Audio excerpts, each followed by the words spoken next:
Welcome to the Mind Rise podcast, the catalyst that takes you from who you are right now to all that you can become. Hey guys. All right. So let's talk about relevancy. And as I said, if you have not listened to the previous episode about comparison, the comparison trap, comparing ourselves to others, comparing ourselves to our previous versions of ourselves, you might want to tune into that episode first. That would be my invitation to you. And if not, and you're ready to dive in, let's go.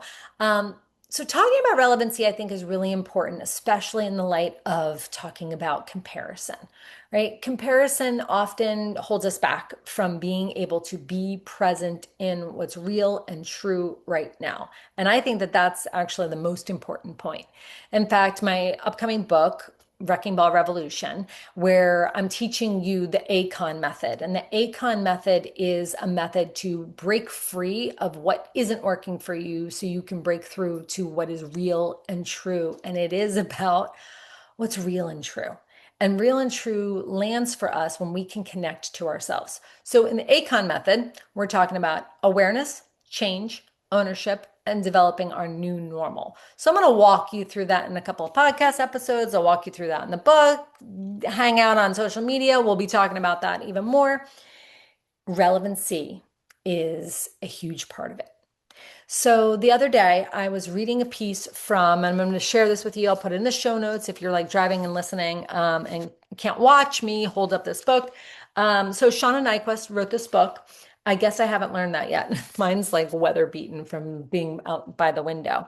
There was a piece that I'm reading in it that landed so significantly for me. And I want to read directly from here so that we can be entering this conversation on the same page. So hang with me. I'm going to do a little bit of story time. So this piece in particular comes from chapter 43 titled Keep Going, which I loved. Okay, here we go. Every generation believes that theirs is special, balancing on an edge, a razor's edge precipice. Now, all the urgency. But they're gone now, and we will be too. Swept up into the past, another special generation on stage while we watch from the wings. And as we watch them, younger than us, but largely the same, we'll see how desperately serious they are about things that don't matter, and how many things they're in danger of missing just the same as we missed them. How often we bickered when we could have been dancing. How many miles we carried our fear like it was the responsible thing to do. All right, one more paragraph so we're both on the same page. We see now that we are older, now that someone else's generation is center stage, we see that we missed so much joy and connection in favor of anxiety and fear. How parched and puckered we lived. When you're old, you realize that most of the things you're worried about are actually going to happen, whether you worry about them or not. Hearts will break and bodies too. People will betray you, systems will fail, things you believed were impenetrable will crumble. And looking back, all the signs were there. But there's something about us that prefers blindness, especially where love is involved. Terrible things happen, treasured things break. If you're like me, you get tumbled, and the worst of you is on full display. And then you turn back to yourself. You ask for help, you ask for forgiveness, you ask for a second chance, you get up and keep living. More than anything, you forgive yourself. I'm like, can we say it louder for the people in the back? That landed with me in such a deep and profound place of connection, because I've had a lot of conversations recently when people's art of their life has been evolving, where how they once lived, things are changing. Like what once fit doesn't fit anymore. And I think that it's really important for us to consider, what is it about this life that we're living right now that feels relevant to us? What about this life right now feels relevant to us? That's where the power is.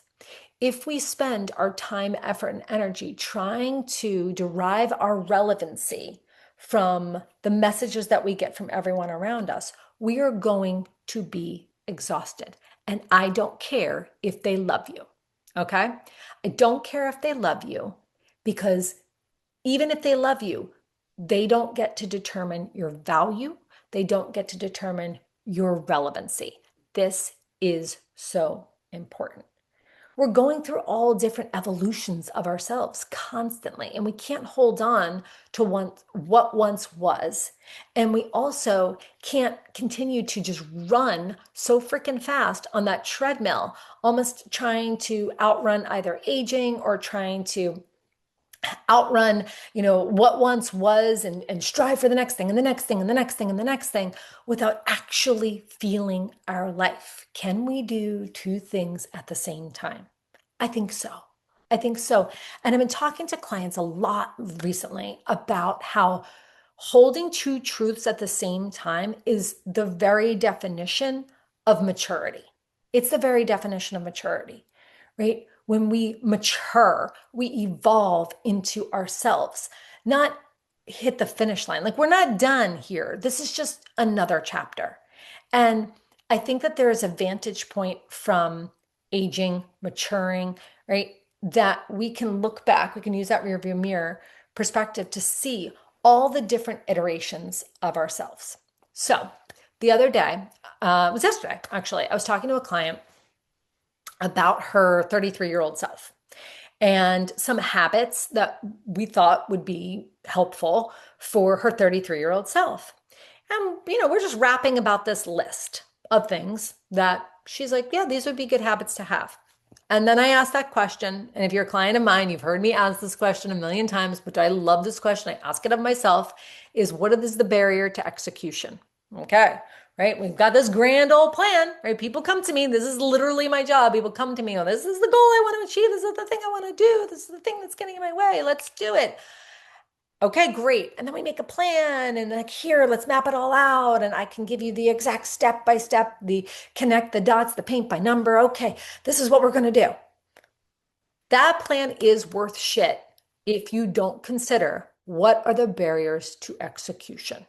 Okay, what is going to get in your way as you are walking toward achieving this, living this, having this be your new reality? Okay, there's nothing more important than that. That doesn't mean that we are going to be able to anticipate every single twist and turn. It doesn't mean that we're going to be able to anticipate every single detour or roadblock along this journey. But when we can tap into checking in with ourselves of like, what will get in my way? What from my past, what types of stories do I have? What types of even logistics in life are going to get in my way? Right? I used to have this like fantasy that I would get up in the morning and I would go for a run. I was like, I'm gonna get up in the morning and I'm gonna go for a run. And then I was like, oh yeah, I have like a brand new kid at home, and my partner already left for work. So I don't know where I think that I'm getting up and going for a run because it's just not realistic, right? That's a barrier to execution. All right. So then I changed it up and I started doing YouTube workouts at home in the morning, whatever. But my point is that we can have this grand vision of how we want it. We can even have a plan. But if you don't ask yourself what's going to get in your way of that plan, there will be other curveballs along the way. Don't get me wrong. Like when we ask this question, it doesn't mean that like now it's bound in insurance that it's going to be completely fine. Don't worry, right? But it is making ourselves accountable and actually being able to pressure test the plan that we have. So I'm telling you a story about my 33-year-old client because here we are, we're coming up with all these habits and then we've got a good plan. And I'm asking her, what's the barrier to execution? Like what's going to get in your way? And then this perspective dropped in for me. And this, I'm winding it all together with relevancy, guys. So hang with me. I said to her, if your 22-year-old self was here right now, what would she say about your 33-year-old self and the plans and the habits that you have for your 33-year-old self? And we sat with that for a moment. And what we had come up with was that her 22-year-old self would be like, sweet, it is about damn time. Like this was her version of like getting her shit together. And she said, I think that, 22-year-old me definitely thinks that 33-year-old me should have this morning routine or be putting herself to bed a certain way at night. And, yes, I think that my 33-year-old self would have those habits, and my 22-year-old self wasn't ready to have those habits. But when I check in with that previous version of who I once was, that previous version is like, yeah, by 33, that's what's happening in my life. Okay, good. So she feels fortified. She feels good. So then I throw in this next perspective. I said, what about your 65-year-old self? What about your 65-year-old self who's already been like 33, 34, 36, 37, right? Right. She's been 50. When your 65-year-old self, if she were in the room and she was weighing in on the lifestyle choices of your 33-year-old self and where that would lead you to, I'm super curious. What would your 65-year-old self say? And so we sat with that for a minute as well. And she said, well, my 65-year-old self is kind of like, yeah. And at 33, I adopted these habits. And at 33, I changed these things about my lifestyle. And at 33, these were the standards that I elevated myself to. At 33, that paved the way for me to do, this by 40, or, have these healthy habits so that, I'm living well into my 60s. And I was like, exactly. Exactly. So, like, yes, right at this moment, you might be 33 or 43, but there's also your 22-year-old self that's looking, your 30, sorry, your 65-year-old self that is also weighing in. And if we can kind of check in with those different versions of ourselves, we talk so much about the life that we want to have, but a lot of times we get in our own way. And wrapping it all together, like thinking about this Shauna Nyquist perspective about the new generation on stage, and when we are in the wings and that we are looking at it. Let me pull that piece right up about we are looking at it, and we as we watch them, younger than us, but largely the same, we see how desperately serious they are about things that don't matter, and how many things are in danger of missing, just the same as we missed them. How often we bickered when we could have been dancing. How many miles we carried our fear like it was the responsible thing to do. I think it puts it all in perspective, guys. I think it puts it all in perspective that what's relevant to you right now, it should be you, right? Being relevant to yourself is what matters the most. And acknowledging that, yeah, previous versions of me definitely carried my fears, my worries so tight, carried them like it was the responsible thing to do.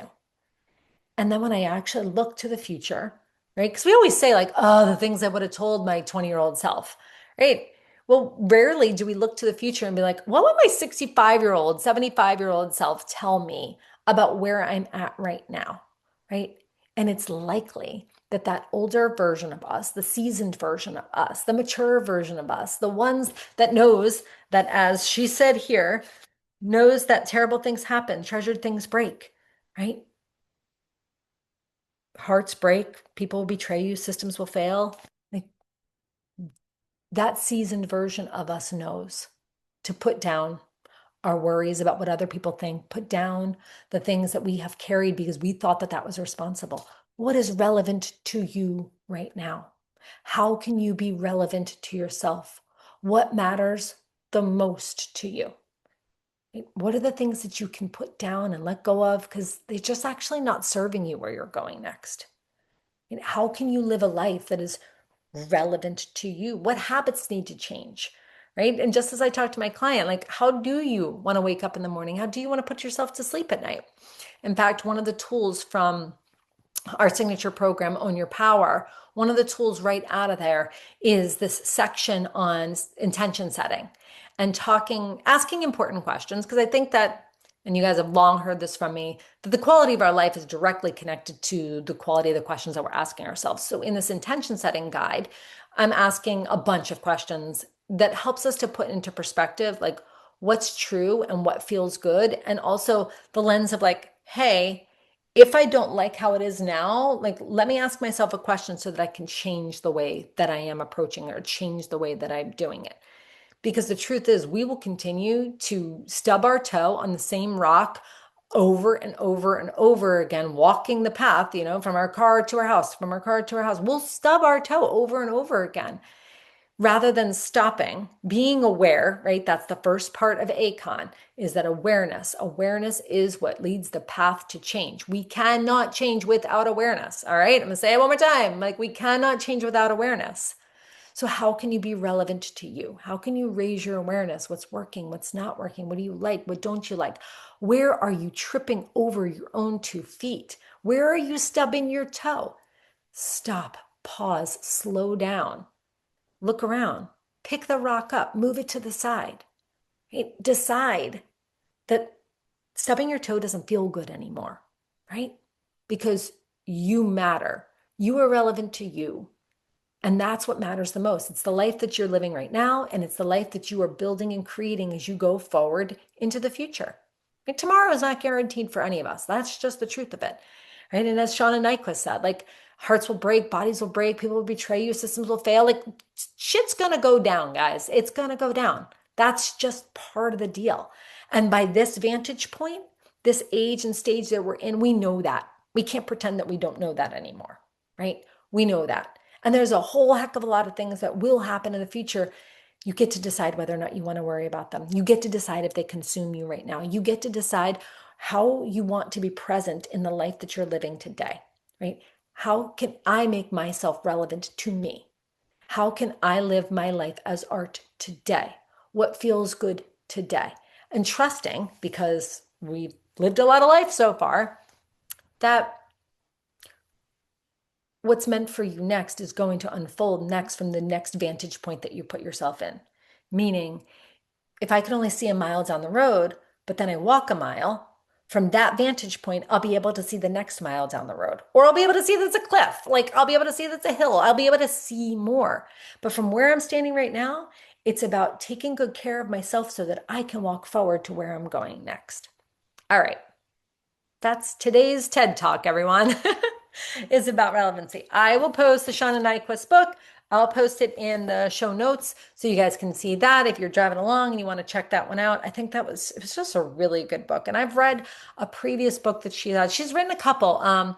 Years ago, I had read Present Over Perfect, and I thought that was fantastic. And it was actually, I read it at a time. And if you, again, catch up with that comparison episode, I read it at a time where a lot of what she was talking about landed for me, where, she was finding herself very successful and flying and speaking all over the place. And it was great, but her tank was kind of empty when she got home.